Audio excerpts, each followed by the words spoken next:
Bonsoir. Charles et moi, on évolue dans des milieux très différents, comme plusieurs d'entre vous ici ce soir. Mais il y a quelque chose qui nous rassemble tous. On vit tous dans un monde qui s'accélère. Les cycles raccourcissent, les décisions se prennent plus vite, les technologies transforment nos modèles d'affaires plus vite que nos plans stratégiques. Bref, tous les gens qui sont ici ce soir savent qu'attendre a un coût. Mais à Sainte-Justine, cette accélération-là, elle a une toute autre dimension. Parce qu'en pédiatrie, le temps, ce n'est pas une donnée organisationnelle, c'est une donnée biologique. Une année dans la vie d'un enfant, ce n'est pas une unité de calendrier comme dans nos vies à nous. C'est littéralement une phase cruciale du développement qui ne reviendra jamais. Alors, nul besoin de vous dire qu'à Sainte-Justine, la vitesse n'est ni un luxe, ni un excès, c'est littéralement une chance de survie.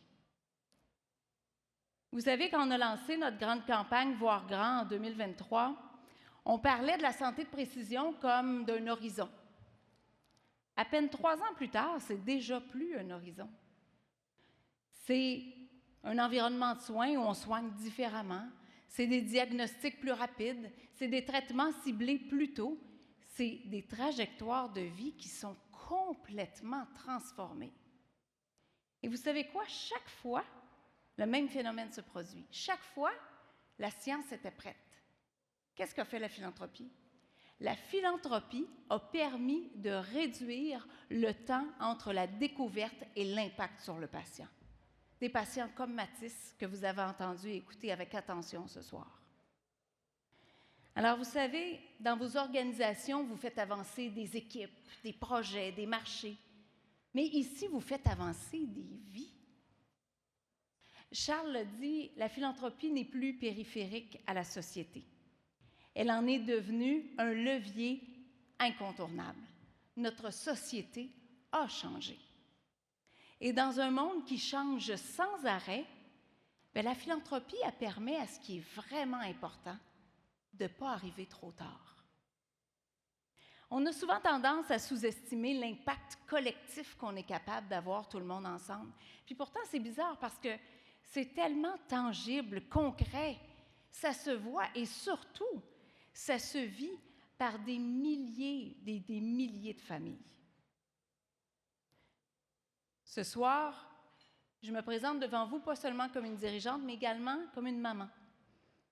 Et comme plusieurs d'entre vous, vous le savez, quand on devient parent, on se rend vite compte qu'on ne peut pas promettre à nos enfants que la vie va être facile.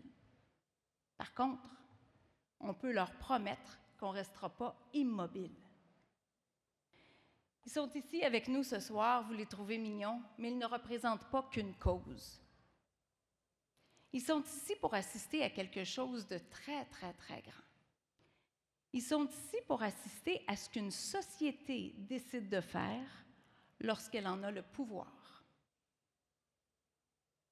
Ils nous regardent, ils nous observent, mais la chose la plus importante, ils nous font confiance.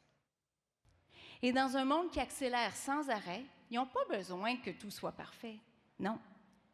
Par contre, ils ont besoin qu'on décide d'avancer ensemble.